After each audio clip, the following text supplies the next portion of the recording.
Dans ce podcast, que j'ai voulu intimiste, en pleine nature, en présence des fées, du petit peuple et des énergies de chamanisme celtique, je te partage des leçons et prises de conscience que j'ai eues, issues de mon vécu et de ma propre expérience de vie. Je me livre en toute honnêteté, authenticité, vulnérabilité, bienveillance et douceur dans ce podcast afin que tu puisses révéler ta fée intérieure et renouer avec ta féminité sacrée. Bienvenue dans ma féerie celtique, chère fée, dryade, nymphe, elfe des bois. Dans cet épisode, j'aborderai les bienfaits de l'amour de soi ainsi que mon expérience concernant l'amour de soi. Les bienfaits que l'amour de soi m'ont apporté. Il y en a beaucoup, je sais pas exactement combien, je vais pas réussir à énumérer exactement le nombre de bienfaits que j'ai pu avoir en renouant avec moi, avec mon amour de moi. Mais il faut savoir que lorsque j'étais petite, il y a eu des malheureusement personnes mal intentionnées qui se sont permises de me dire des choses pas très sympathiques quand on est enfant. Ça fera l'objet d'un prochain post. Mais oui, ça a conditionné toute mon enfance, ça a dégradé l'image que j'avais de moi. Ça a fait de moi une petite fille timide, extrêmement timide, limite maladif. Une petite fille pas épanouie, une petite fille trop renfermée, trop réservée, qui n'a pas assez osé, qui n'a pas été elle-même, qui n'a pas su s'exprimer correctement, ni même sa créativité, qui doutait tout le temps, qui n'avait pas confiance en elle, qui avait peur de tout, qui n'était pas capable de prendre ses propres décisions également, qui s'est conformée à la société, à l'image qu'il fallait avoir d'une petite fille modèle, qui s'est conformée également aux souhaits, aux vœux de ses parents, et qui du coup n'a pas su s'exprimer pleinement dans son enfance. De ce fait, ça m'a poursuivi toute mon adolescence, également toute ma vie de jeune adulte. Et quand j'étais petite, je ne supportais pas mon reflet dans le miroir. Ce qui fait que je me souviens d'une chose, c'est qu'il y a eu un moment donné où avec mes parents, on était dans un magasin de chaussures avec mes frères. Et mes frères jouaient et se battaient ensemble. Et moi, je passais mon temps devant les miroirs à détester mon reflet, à me trouver énorme, beaucoup trop grosse, avec un ventre énorme, des cuisses énormes. Ça a été vraiment quelque chose qui m'a conditionnée très longtemps. Et encore un petit peu aujourd'hui, il y a des restes, mais je m'en suis quand même pas mal affranchie. Et bref, je crachais sur tous les miroirs. Donc je crachais sur mon reflet. Je détestais mon reflet. Aujourd'hui, j'adore mon reflet. J'aime beaucoup. Notamment, là où j'en ai pris conscience, c'est dans les débuts du Heels, où je voyais que c'était très difficile pour moi de me regarder danser, d'assumer de regarder ma sensualité, ma féminité se développer et s'exprimer à travers la danse. Finalement, j'ai pris conscience du bienfait que ça me faisait, du défi que ça représentait et de la beauté que c'était de voir mon corps en mouvement dans ce giga miroir. Et j'ai appris à apprécier mon corps. Déjà que j'aimais beaucoup les courbes et la forme de ma silhouette, parce que c'est des exercices que j'ai fait aussi. Mais là, je vous avoue que j'adore le corps que j'ai. Grâce aux Heels, qui a été la dernière expérience, le dernier outil que j'ai fait et qui a été extrêmement puissant pour moi, pour valider toutes les étapes que j'avais fait avant d'acceptation de soi et d'aimer mon corps.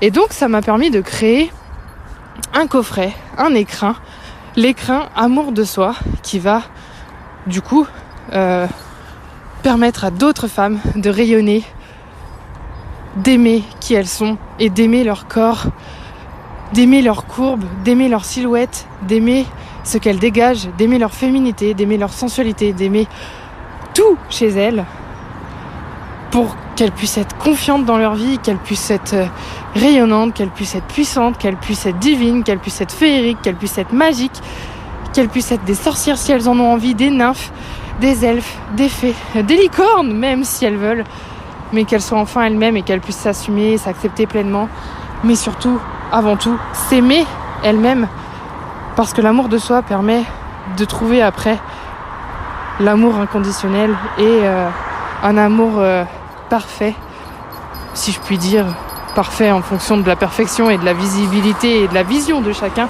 sur l'amour, mais de surtout trouver son partenaire idéal pour soi et vivre une relation saine pour soi et pour l'autre. C'est donc pour ça que je propose à toutes mes petites fées, à toutes mes petites elfes, à toutes mes nymphes de la communauté de pouvoir bénéficier du magnifique cadeau, du magnifique service que je te propose, qui est du coup l'écrin Amour de soi, qui est composé de méditation, d'affirmations positives, de méditations qui vont te permettre de voyager, de t'aimer, de te contempler, de rayonner ta puissance et ton amour, de voir le monde autrement grâce à tout cet amour que tu vas pouvoir développer pour toi et envers toi. Également des petites astuces, des fiches d'exercice, bref, tout un tas d'outils qui vont pouvoir te permettre tout simplement de t'aimer, parce qu'il n'y a pas d'autre mot et c'est juste puissant. Donc je te laisse découvrir tout ça, venir me poser tes questions en MP si tu en as besoin, et puis j'ai hâte de lire vos messages, j'ai hâte de voir vos transformations, j'ai hâte d'avoir vos retours sur cette expérience, sur cet écrin que vous pouvez vous offrir. Vous pouvez d'ailleurs réaliser tous ces exercices en les ritualisant, par exemple, comme c'est un écrin justement, en faisant en sorte d'être dans un espèce de cocon magique, féerique, relié à la nature, avec des fleurs qui vous inspirent sur le moment, des bougies, des senteurs, des parfums, des objets, des feuilles, des branches, des cailloux, n'importe quoi qui puisse vous permettre de vous rappeler à vous, à votre propre nature, à votre amour pour vous, et d'exprimer tout ça,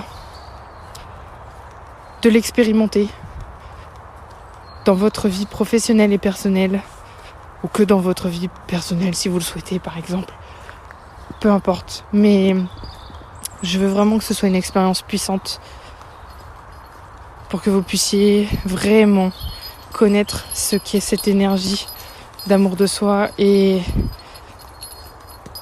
c'est tellement transcendant que je peux que vous inciter à essayer. Ça a été tellement révélateur pour moi aussi de créer tout ça, de me connecter à Vénus, donc Aphrodite, qui est, soit dit en passant, ma déesse puisque je suis taureau. Et toute cette énergie vénusienne, elle a été présente tout le long de ma vie, mais j'ai jamais été, réceptive à tout ça. Et c'est maintenant que j'en prends conscience et que je vous le partage. Donc c'est vraiment une ressource transformatrice, magique et féerique pour vous, que je vous propose. Et j'ai pas d'autres mots pour décrire tout ça. J'ai vraiment que les mots merveilleux, magiques, fantastiques, féeriques qui me viennent, et j'ai hâte, vraiment hâte de voir tout ce que ça peut déclencher en vous et d'en avoir les retours.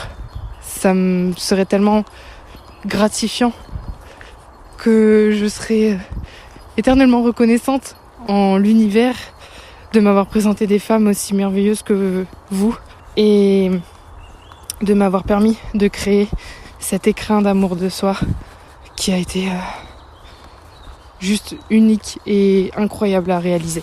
Je te remercie de ton écoute. J'espère que cet épisode t'a plu. N'hésite pas à le noter avec les étoiles que tu juges nécessaires sur la plateforme d'écoute de ton choix, à me laisser un commentaire si tu veux me notifier de quelque chose ou me partager ton enthousiasme. Partage cet épisode à une fée dont tu penses qu'elle a besoin de l'entendre. Et sur ce, suis-moi sur mes réseaux pour plus de conseils et d'expériences de vie. Féeriquement, magiquement et celtiquement, à la prochaine!